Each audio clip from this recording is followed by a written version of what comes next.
లేదు. ముఖ్యమంత్రి గారు ఎప్పుడు కూడా అట్లాంటి ఆలోచన చేసేటువంటి ప్రతిపాదన ఉండదు.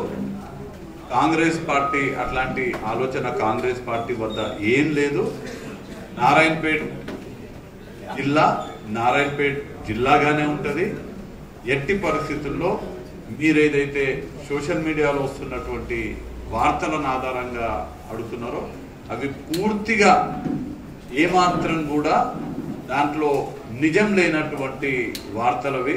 కొంతమంది ఈ సోషల్ మీడియాలలో ఇట్లాంటివి ఈ తప్పుడు వార్తలు ప్రచారం చేసుకొని రాజకీయ లబ్ధి పొందే ప్రయత్నం చేస్తుంటారు. కొన్ని రాజకీయ పార్టీలు ఉంటాయి, వాళ్ళు ఏం చేసినాం అనేది వాళ్ళు ఏం చెప్పుకోలేరు, ఎందుకంటే వాళ్ళు ఏం చేసి ఉండరు. వాళ్ళు ఏం చేయరు, ఏం పని చేయరు, ప్రజలకు ఏం పని చేయరు, సమాజానికి ఏం పని చేయరు.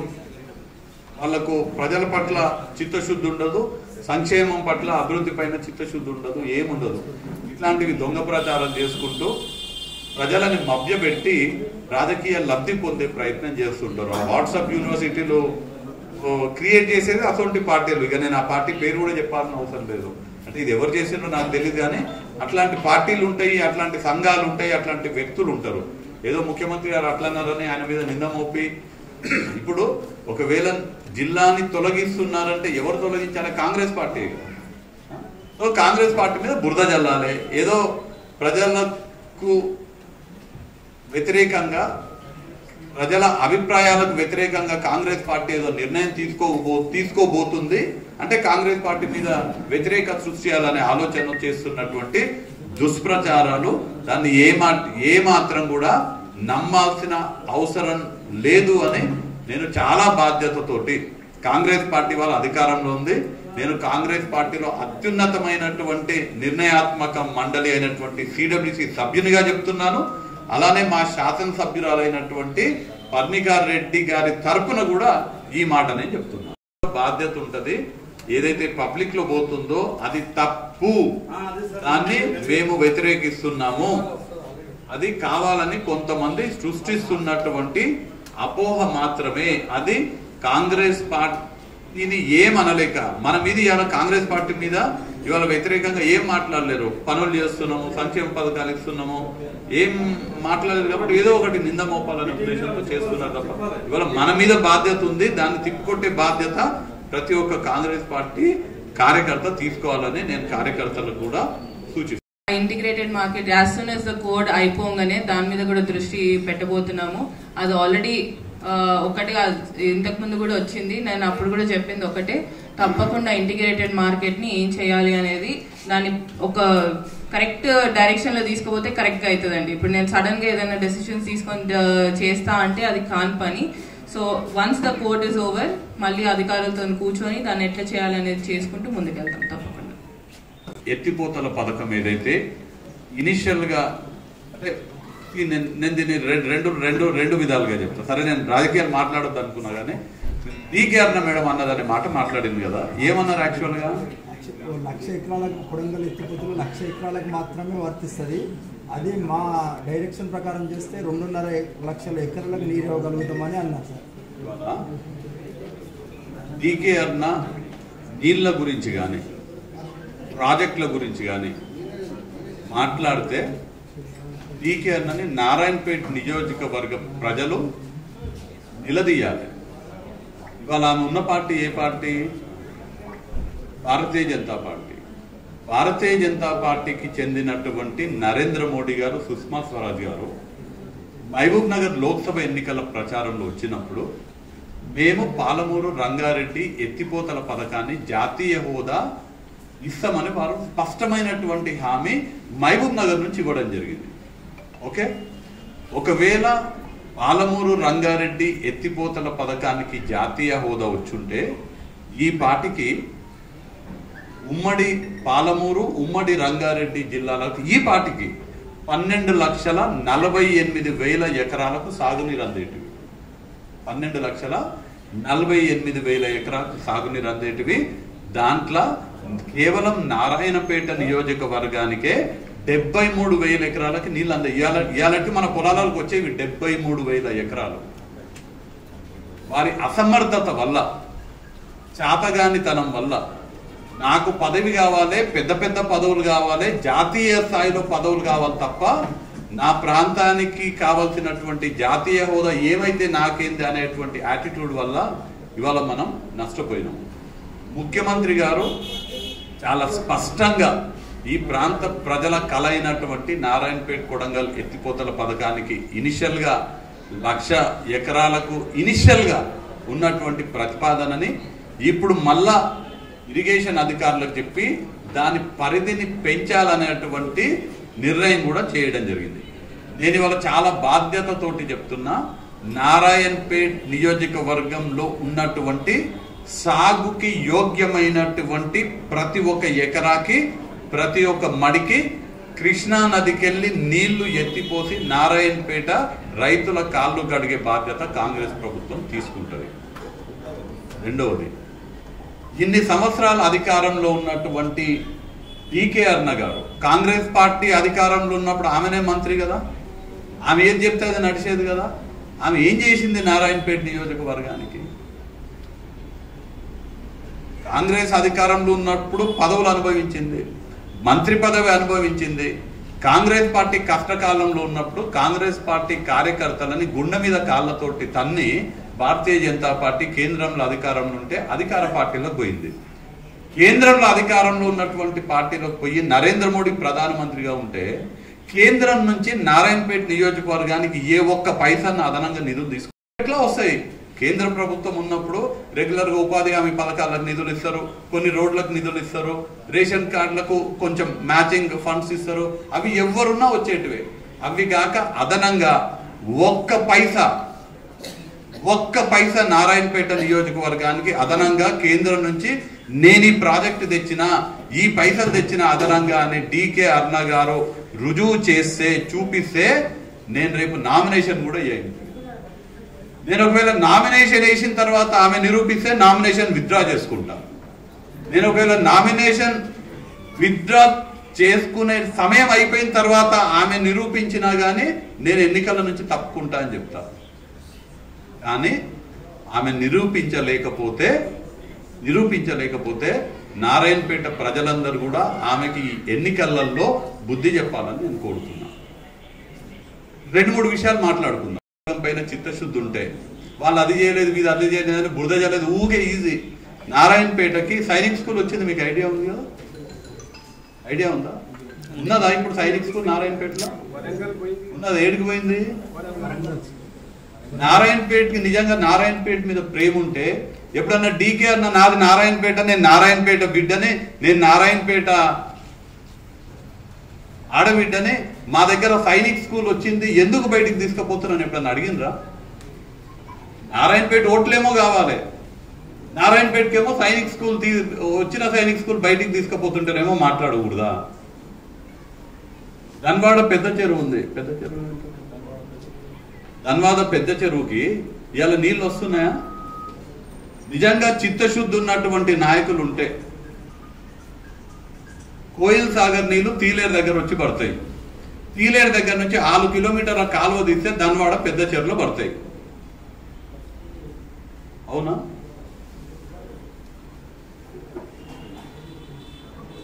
కానీ ఎప్పుడన్నా దాని గురించి ఆలోచన చేసిండ్రా? చేయలేదు. ఎందుకు? చిత్తశుద్ధి లేదు కాబట్టి. ఇంకా బెస్ట్ ఉదాహరణ చెప్తా, ఎందుకంటే లేనిపోని అపోహలు సృష్టిస్తున్నారు కాబట్టి. సంగంబండ ప్రాజెక్ట్ ఉంది. సంగంబండ ప్రాజెక్ట్ ఎవరి పేరు మీద ఉన్నటువంటి ప్రాజెక్టు? నర్సిరెడ్డి గారి పేరు మీద ఉన్నటువంటి ప్రాజెక్ట్ సంగంబండ ప్రాజెక్ట్. తెలవాలి, నారాయణపేట ప్రజలకు తెలవాలి, మన ప్రాంత ప్రజలకు తెలవాలి. చిట్టెం నర్సిరెడ్డి సంగంబండ ప్రాజెక్ట్. అది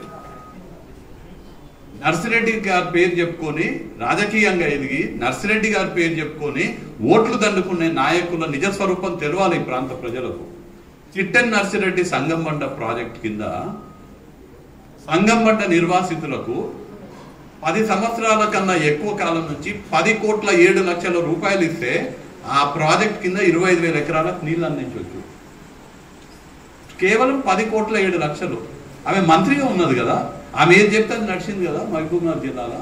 మరి ఎందుకు తండ్రి పేరు మీద ఉన్నటువంటి ప్రాజెక్ట్ ద్వారా నీళ్లు వచ్చేటువంటి అవకాశం ఉంటే 10,07,00,000 ఎందుకు ఇప్పించలేకపోయింది?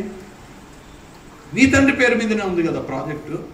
ఆ ప్రాజెక్ట్ మీరు 10,07,00,000 విడుదల చేపిస్తే ఆ సంగెమ్మట బగల కొడతారు, 25,000 ఎకరాలకు సాగునీరు అందుతాయి. అక్కడ ఉన్న ప్రజలందరూ కూడా అరే నర్సిరెడ్డి గారి ప్రాజెక్టు నుంచి మేము నీళ్ళు తాగుతున్నాము, మా కడుపు నిండుతుంది, మా కుటుంబం మంచిగా అవుతుందని నర్సిరెడ్డి గారిని తలుచుకుంటారు కదా. మీ తండ్రినే కదా తలుచుకునేది. కానీ అన్నమ్మ చేయలేదు ఆ పని. ఇవాళ కాంగ్రెస్ ప్రభుత్వం వచ్చిన తర్వాత 3 నెలలు కాకముందే 10,07,00,000 రిలీజ్ చేయించినాము. ఇవాళ సంగంబండ బండ పగులుతుంది. మక్తల్, మాగనూరు మండలాలకు 25,000 ఎకరాలకు నీళ్లు అందించబోతుంది. అది ప్రజలని ఓట్ల కోసం దండుకునేటువంటి, పదవుల కోసం రాజకీయాలు చేసేటువంటి నాయకులకు, ప్రజల కోసం, ప్రజల సమస్యల పరిష్కారమే ధ్యేయంగా రాజకీయాలలో పనిచేసేటువంటి నాయకులకు ఉన్నటువంటి తేడా. ఇవన్నీ నేను వాస్తవానికి ఇవాళ చెప్పొద్దు అనుకున్నా. అందుకే నేను ఇందాక ఇచ్చే కూడా చెప్పిన, ఇవాళ రాజకీయాలు ఏమంటే బహిరంగ సభలల్లా ప్రజలకు తెలవాలి. ఇన్ని రోజులు ప్రజలని మభ్యపెట్టిండ్రు, ప్రజలని మోసం చేస్తుండ్రు, ప్రజలను మోసం చేసి సెంటిమెంట్ రూపంలో సెంటిమెంట్ను ఉపయోగించుకొని ప్రజల ఓట్లు దండుకొని పదవులు పొందుతున్నారు తప్ప ఈ ప్రజలకు ఏం మేలు చేస్తలేరు, సేవ చేస్తలేరు, మోసం చేస్తున్నారు. ప్రజల వద్ద చెప్తామనే మాట ఇందాక చెప్పినా కానీ అశోక్ అన్న అడిగినందుకు నేను చెప్పాల్సి వస్తుంది. ఇంకా చాలా విషయాలు ఉన్నాయి. ఎన్నికల ప్రచారంలో భాగంగా అవన్నీ కూడా చేద్దాం. మళ్ళీ కూడా నేను I stand by my word. DK Aruna గనక కేంద్రంలో అధికారంలో ఉన్నటువంటి భారతీయ జనతా పార్టీ ప్రభుత్వం నుంచి నారాయణపేట నియోజకవర్గానికి అదనంగా నేను ₹1 తెచ్చిన నిరూపిస్తే, నేనుగో ఈడ ఈ సైనిక్ స్కూల్ తీసుకురానికే నేను కష్టపడ్డా, ఈడ ఎక్కువ పద్మశాలీలు ఉంటారు, నేను టెక్స్టైల్ పార్క్ తీసుకొచ్చిన, ఇక్కడ నిరుద్యోగులు ఎక్కువ ఉంటారు, నిరుద్యోగులకి ఉద్యోగాలు, ఉపాధి అవకాశాలు కల్పించనికే నేను ఈ ప్రాజెక్ట్ తీసుకొచ్చిన, నేను ఇక్కడ ఈ ప్రాంతంలో సాగునీరు లేదు, నేను ఈ లిఫ్ట్ ఇరిగేషన్ ప్రాజెక్టు నిధులు తీసుకొచ్చిన, నేను ఈ ప్రాజెక్ట్ కి పర్మిషన్లు తీసుకొచ్చిన, ఏ ఒక్క పని చూపించినా, ఏ ₹1 అదనంగా నిధులు తెచ్చినట్టు చూపించినా నేను ఈ ఎన్నికలల్లో పోటీ చెయ్య, నామినేషన్ కూడా అనేది నేను మళ్ళీ కూడా ధన్వాడన్నా.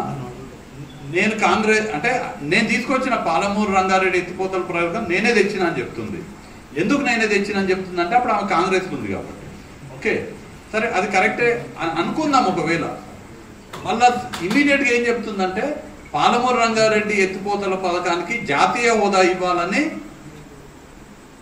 కేంద్ర విభజన చట్టంలో పెట్టలేదంట. అప్పుడు ఆమె కాంగ్రెస్నే ఉంది కదా.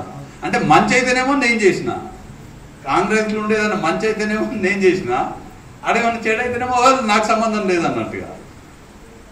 అంటే ఇంత ప్రజలని మోసం చేసి, ప్రజలని మభ్యపెట్టి రాజకీయ లబ్ధి పొందాలని చూసేటువంటి నాయకులని, ఆమె కన్నా ఘోరమైనటువంటి రాజకీయ నాయకుడు నేనైతే ఇంతవరకు చూడలేదు. సరే, మిగతా విషయాలు అవన్నీ మళ్ళీ మీ వరకైతే ఖచ్చితంగా పూర్తి చిత్తశుద్ధితోటి మీ సంక్షేమం పట్ల కానీ, మీకున్నటువంటి సమస్యల పరిష్కారం పట్ల, మన కొడంగల్ వచ్చినప్పుడు ముఖ్యమంత్రి గారు పాత్రికేయ మిత్రులతోటి అందరిని పిలిపించి మాట్లాడారు. మీకు ఇన్ఫర్మేషన్ ఉండొచ్చు. కొడంగల్ వాళ్ళందరిని పిలిచి వాళ్ళకి ఏమేమి సమస్యలు ఉన్నాయి ఏంది అనేది చూసి వాళ్ళందరూ కూడా అదే చెప్పారు. మీరేమనుంటే ఒకసారి శ్రీనివాస్ రెడ్డి గారిని కలవండి. వారు ఒక నివేదిక రెడ్డి గారు, శివకుమార్ రెడ్డి గారి సమక్షంలో మిమ్మల్ని అందరినీ కూడా కాంగ్రెస్ పార్టీ అభ్యర్థిగా మిమ్మల్ని అందరినీ కూడా మనస్ఫూర్తిగా రిక్వెస్ట్ చేస్తున్నాను. వీలైనంత వరకు నేను మంచోడిని, మంచిగా పనిచేసేటువంటి వ్యక్తిని, చాలా అంటే సుదీర్ఘంగా మీతో కలిసి పనిచేయాలనేటువంటి ఆలోచన ఉన్నటువంటి వ్యక్తిని. మీరందరూ కూడా నాకు సహకరించండి.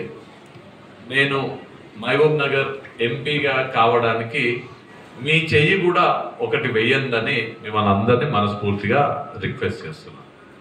చాలా క్లారిటీతో ఉంది ప్రభుత్వం జర్నలిస్టుల సంక్షేమం పట్ల.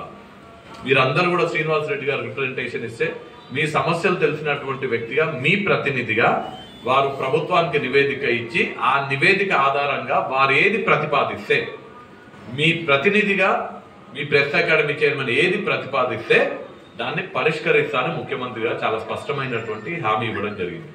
సో ఆ నేపథ్యంలో మాది జర్నలిస్టుల అనుకూల ప్రభుత్వం, అన్ని విధాలుగా జర్నలిస్టుల సంక్షేమం పట్ల చిత్తశుద్ధి ఉన్నటువంటి ప్రభుత్వంగా మిమ్మల్ని అందరినీ కూడా నేను వ్యక్తిగతంగా అలానే పార్టీ పరంగా ఒక అభ్యర్థిగా ఎట్లయితే నేను ప్రతి మండలానికి వెళ్ళి ప్రతి గ్రామానికి వెళ్ళి ఓటర్లను ఎవరైతే నాకు ఓట్లు వేస్తారో వాళ్ళని నాకు ఓటేయమని రిక్వెస్ట్ చేస్తానో ఆ విధంగా మిమ్మల్ని నారాయణపేటలో ఉన్నటువంటి జర్నలిస్ట్ మిత్రులందరినీ కూడా నాకు ఈ లోక్సభ ఎన్నికల్లో సహకరించాలని మిమ్మల్ని విజ్ఞప్తి చేయడానికి యాక్చువల్గా ఈ సమావేశం నేను ఏర్పాటు చేసుకున్నాను. ఎట్లా నిర్లక్ష్యానికి గురి కావడం జరిగింది నారాయణపేట అనేది నేనేం చేస్తా, నన్ను గెలిపిస్తే నేనేం చేస్తా, నా బాధ్యత ఏంది నారాయణపేటకి, నారాయణపేట నియోజకవర్గానికి నేను ఏమేం హామీలు ఇస్తారో అనేది రాజకీయ సభలలో చెప్తా. ఇవాళ నేను ప్రజలందరినీ కూడా నేను అభ్యర్థిగా నేను ప్రజలందరినీ కూడా నారాయణపేట ప్రజలందరినీ కూడా కోరుతున్నాను. నన్ను నా రాజకీయ ప్రస్థానం తెరిచిన పుస్తకం. విద్యార్థి దశ నుండి ఇందాక శివకుమార్ రెడ్డి గారు చెప్పినట్టుగా గాంధీ మెడికల్ కాలేజ్లో ఎంబీబీఎస్ చదువుతున్న నాటి నుంచి రాజకీయాల్లోకి వచ్చి రాజకీయాలలో కాంగ్రెస్ పార్టీలో అన్నిటికన్నా చిన్న విభాగం ఎన్ఎస్యుఐ విద్యార్థి విభాగం, దాని తర్వాత యువజన కాంగ్రెస్, దాని తర్వాత పేరెంట్ కాంగ్రెస్. అన్నిటికన్నా చిన్న విభాగం ఎన్ఎస్యుఐ. ఆ ఎన్ఎస్యుఐలో అన్నిటికన్నా చిన్న పదవి కాలేజ్ ప్రెసిడెంట్ పదవి. ఒక కాలేజ్ ప్రెసిడెంట్ పదవి నుంచి ప్రారంభించినటువంటి నా రాజకీయ ప్రస్థానం అదే అన్నిటికన్నా చిన్న పదవితో ప్రారంభించి ఇవాళ కాంగ్రెస్ పార్టీలో అన్నిటికన్నా పెద్ద పదవి వల్ల కాంగ్రెస్ వర్కింగ్ కమిటీలో ప్రత్యేక ఆహ్వానితులుగా నేను 43 సంవత్సరాలలో ప్రత్యేక ఆహ్వానితునైనా తోటి మీ సమస్యలు ఏ విధంగా పరిష్కరించాలి, మీకు అనేక ఇష్యూస్ ఉన్నాయి. మీకు కావాల్సినటువంటి ఇళ్ల పట్టాలు కానివ్వండి, ఇల్లు కానివ్వండి, గుర్తింపు కార్డులు కానివ్వండి, మీకు ఆర్టీసీ బస్సులలో ఉచిత ప్రయాణ సౌకర్యం కానివ్వండి, ఇన్సూరెన్స్ కానివ్వండి, మీ పిల్లలకు విద్యా భరోసా కానివ్వండి, ఇలాంటి అనేక ఇష్యూస్ ఉన్నాయి. వాటన్నిటి మీద కాంగ్రెస్ ప్రభుత్వానికి ముఖ్యమంత్రి గారికి చాలా స్పష్టమైనటువంటి అవగాహన, క్లారిటీ, ఏ విధంగా మీ సమస్యలు పరిష్కరించాలనేటువంటి క్లారిటీ ముఖ్యమంత్రి గారికి ఉంది. మొన్న ముఖ్యమంత్రి గారిని కలిసి ఈ అంశాలు మేము డిస్కస్ చేసినప్పుడు చాలా స్పష్టంగా చెప్పినారు. జర్నలిస్టులకు ఉన్నటువంటి సమస్యలన్నీ కూడా జర్నలిస్టులకు వ్యక్తిగతంగా కానీ వారి సంఘాలు కానీ అందరూ కూడా వెళ్ళి ప్రెస్ అకాడమీ చైర్మన్ అయినటువంటి శ్రీనివాస్ రెడ్డి గారికి రిప్రజెంటేషన్ ఇస్తే మీ సమస్యలు వారి దృష్టికి తీసుకెళ్తే వారు మీ సమస్యలని అధ్యయనం చేసి ఒక నివేదిక ముఖ్యమంత్రి గారికి అందిస్తే శ్రీనివాస్ రెడ్డి గారు ప్రతిపాదించినటువంటి ప్రతి ఒక్క అంశాన్ని తక్షణమే పరిష్కరిస్తానని ముఖ్యమంత్రి గారు చాలా స్పష్టంగా చెప్పడం జరిగింది. ఒక అప్పీల్ చేస్తున్నాను, 2 అప్పీళ్లు చేస్తాను. నామినేషన్ అయిపోయిన తర్వాత దానికన్నా ముందు కూడా మండలాలలో ప్రచారం కోసం వెళ్ళినప్పుడు, గ్రామాలలో వెళ్ళినప్పుడు నేను రాజకీయాలు మాట్లాడతాను, బలంగా కూడా మాట్లాడతాను. ఈ ప్రాంతానికి గతంలో ఈ ప్రాంతం ఓట్లు దండుకొని రాజకీయాలలో పదవులు పొంది అధికారం అనుభవించి పెద్ద పెద్ద పదవులు అనుభవించినటువంటి వాళ్ళు ఈ ప్రాంతానికి చేసింది శూన్యం అనేది రాజకీయ సభలల్లా నిరూపిస్తాము.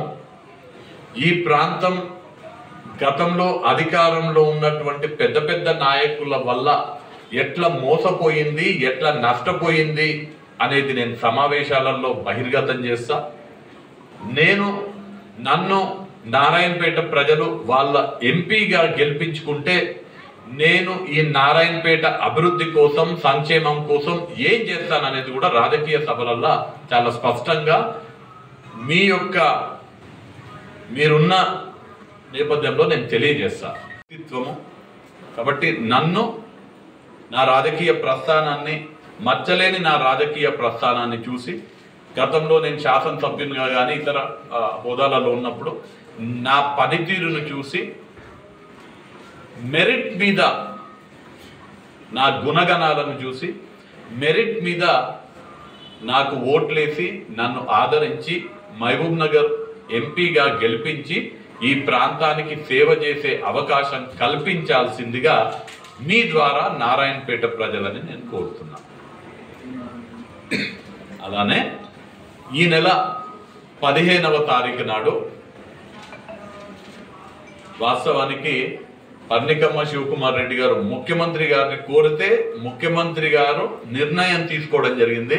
వారిని చెప్పమంటే లేదు మీరే చెప్పండి అని నన్ను చెప్పమన్నారు కాబట్టి నేను మీకు తెలియజేస్తున్నా.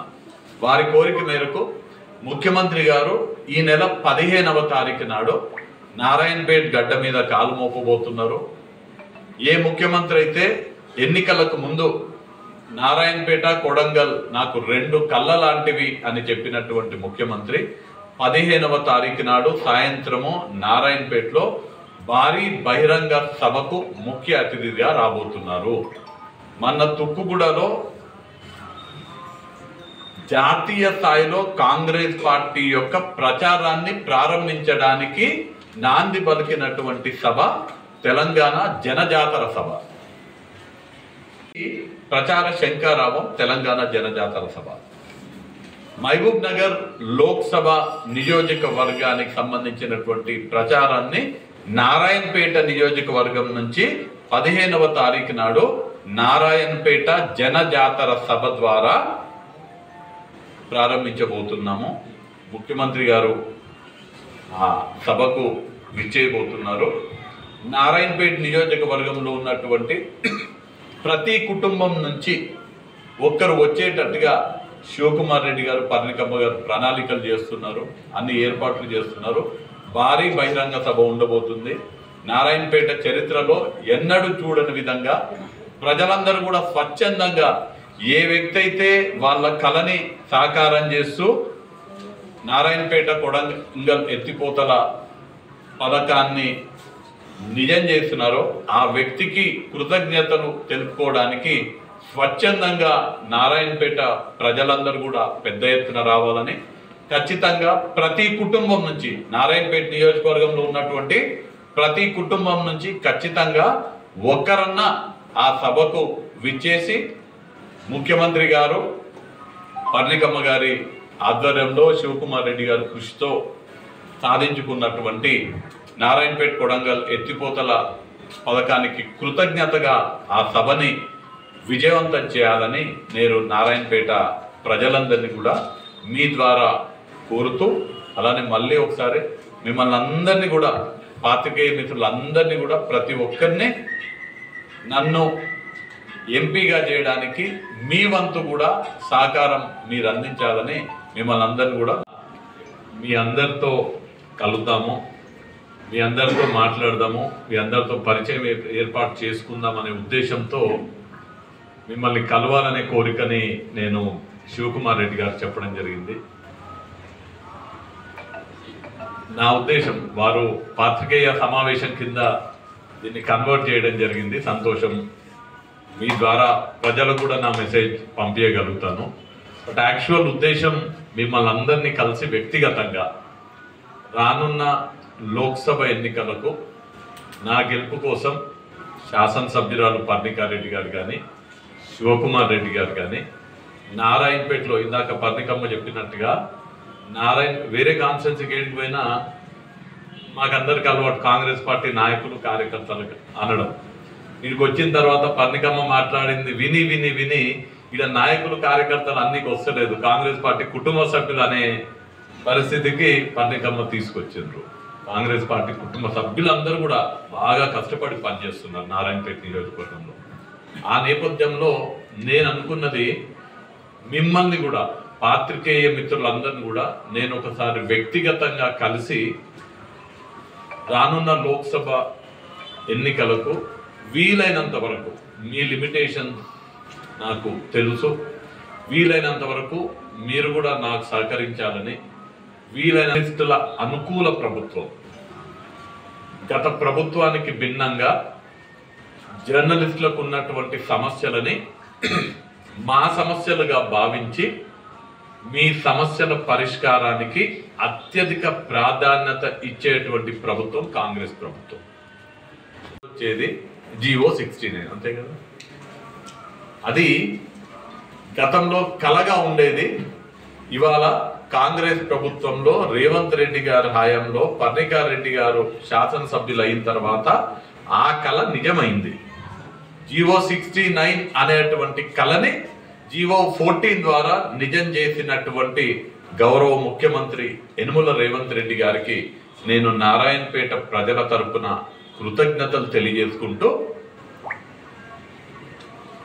ఆ విధంగా ప్రభుత్వం ఏర్పాటైనటువంటి 3 నెలలలోనే 3 నెలలు తిరగకుండానే ఆ కళని నిజం చేయడానికి కృషి చేసినటువంటి పర్ణికార్ రెడ్డి గారు కానీ శివకుమార్ రెడ్డి గారిని నేను మనస్ఫూర్తిగా అభినందనలు తెలియజేస్తున్నాను. ఎందుకంటే నేను ప్రత్యక్షంగా చూడడం జరిగింది. అధికారంలోకి వచ్చిన తర్వాత ముఖ్యమంత్రి గారిని కలిసినటువంటి ప్రతి సమావేశంలో, ముఖ్యమంత్రి గారిని కలిసినటువంటి ప్రతి సన్నివేశంలో శివకుమార్ రెడ్డి గారు, పర్ణికార్ రెడ్డి గారు వారిని ఎప్పుడు కూడా అడిగేది ఒకటే, జీవో 69 మా నారాయణపేటకి ఎట్లయినా కృష్ణమ్మ నీళ్లు తీసుకురావాలి అని. వారి కోరిక మేరకు ముఖ్యమంత్రి గారు ఆ నిర్ణయం తీసుకున్నందుకు వారిద్దరిని కూడా ప్రజల కోసం, ఈ ప్రాంత ప్రజల కళని సాకారం చేయాలనే ఉద్దేశంతో వారు ముఖ్యమంత్రి గారిని పదే పట్టుబట్టి ఈ పథకాన్ని సాధించుకున్న తరుణంలో వారిద్దరికి కూడా మనస్ఫూర్తిగా అభినందనలు తెలియజేస్తూ, ఇట్లాంటి ప్రజల కోసం, ప్రజల ఆకాంక్షల కోసం పనిచేసేటువంటి నాయకులు నారాయణపేట నియోజకవర్గంలో ఇవాళ ప్రాతినిధ్యం వహిస్తున్నందుకు నారాయణపేట నియోజకవర్గ ప్రజలు నిజంగా అదృష్టవంతులు అనే మాట కూడా తెలియజేస్తూ, నారాయణపేటని జిల్లాలుగా తీసేస్తామని, నారాయణపేట జిల్లాని తొలగిస్తామని ప్రచారం చేస్తున్నారు. అచ్చా, సోషల్ అంటే వాస్తవానికి ఎవరు ప్రచారం చేస్తున్నారు? లేదు, ముఖ్యమంత్రి గారు ఎప్పుడు కూడా అట్లాంటి ఆలోచన చేసేటువంటి ప్రతిపాదన ఉండదు. కాంగ్రెస్ పార్టీ అట్లాంటి ఆలోచన కాంగ్రెస్ పార్టీ వద్ద ఏం లేదు. నారాయణపేట జిల్లాగానే ఉంటుంది. ఎట్టి పరిస్థితుల్లో మీరేదైతే సోషల్ మీడియాలో వస్తున్నటువంటి వార్తలను ఆధారంగా అడుగుతున్నారో అవి పూర్తిగా ఏమాత్రం కూడా దాంట్లో నిజం లేనటువంటి వార్తలవి. కొంతమంది ఈ సోషల్ మీడియాలలో ఇట్లాంటివి ఈ తప్పుడు వార్తలు ప్రచారం చేసుకొని రాజకీయ లబ్ధి పొందే ప్రయత్నం చేస్తుంటారు. కొన్ని రాజకీయ పార్టీలు ఉంటాయి, వాళ్ళు ఏం చేసినామనేది వాళ్ళు ఏం చెప్పుకోలేరు. ఎందుకంటే వాళ్ళు ఏం చేసి ఉండరు, వాళ్ళేం చేయరు, ఏం పని చేయరు, ప్రజలకు ఏం పని చేయరు, సమాజానికి ఏం పని చేయరు. వాళ్లకు ప్రజల పట్ల చిత్తశుద్ధి ఉండదు, సంక్షేమం పట్ల అభివృద్ధి పైన చిత్తశుద్ధి ఉండదు, ఏముండదు. ఇట్లాంటివి దొంగ ప్రచారాలు చేసుకుంటూ ప్రజలని మభ్యపెట్టి రాజకీయ లబ్ధి పొందే ప్రయత్నం చేస్తుంటారు. ఆ వాట్సాప్ యూనివర్సిటీలు క్రియేట్ చేసేది అటువంటి పార్టీలు. ఇక నేను ఆ పార్టీ పేరు కూడా చెప్పాల్సిన అవసరం లేదు, అంటే ఇది ఎవరు చేసిండ్రో నాకు తెలియదు. కానీ అట్లాంటి పార్టీలు ఉంటాయి, అట్లాంటి సంఘాలు ఉంటాయి, అట్లాంటి వ్యక్తులు ఉంటారు. ఏదో ముఖ్యమంత్రి గారు అట్లన్నారని ఆయన మీద నింద మోపి, ఇప్పుడు ఒకవేళ జిల్లాని తొలగిస్తున్నారంటే ఎవరు తొలగించాలి? కాంగ్రెస్ పార్టీ కదా. సో కాంగ్రెస్ పార్టీ మీద బురద జల్లాలి. ఏదో ప్రజలకు వ్యతిరేకంగా, ప్రజల అభిప్రాయాలకు వ్యతిరేకంగా కాంగ్రెస్ పార్టీ ఏదో నిర్ణయం తీసుకోబోతుంది అంటే కాంగ్రెస్ పార్టీ మీద వ్యతిరేక సృష్టి చేయాలనే ఆలోచన చేస్తున్నటువంటి దుష్ప్రచారాలు, దాన్ని ఏ మాత్రం కూడా నమ్మాల్సిన అవసరం లేదు అని నేను చాలా బాధ్యతతోటి, కాంగ్రెస్ పార్టీ వాళ్ళ అధికారంలో ఉంది, నేను కాంగ్రెస్ పార్టీలో అత్యున్నతమైనటువంటి నిర్ణయాత్మక మండలి అయినటువంటి సిడబ్ల్యూసి సభ్యునిగా చెప్తున్నాను. అలానే మా శాసనసభ్యురాలైనటువంటి పర్ణికార్ రెడ్డి గారి తరపున కూడా ఈ మాట నేను చెప్తున్నాను. క్లారిటీ కార్యకర్తల మీద కూడా, అంటే మన మీద కూడా బాధ్యత ఉంటది. ఏదైతే పబ్లిక్ లో పోతుందో అది తప్పు, దాన్ని మేము వ్యతిరేకిస్తున్నాము. అది కావాలని కొంతమంది సృష్టిస్తున్నటువంటి అపోహ మాత్రమే. అది కాంగ్రెస్ పార్టీని ఏమనలేక, మన మీద ఇవాళ కాంగ్రెస్ పార్టీ మీద ఇవాళ వ్యతిరేకంగా ఏం మాట్లాడలేరు. పనులు చేస్తున్నాము, సంక్షేమ పథకాలు ఇస్తున్నాము, ఏం మాట్లాడలేదు కాబట్టి ఏదో ఒకటి నింద మోపాలనే ఉద్దేశంతో చేస్తున్నారు.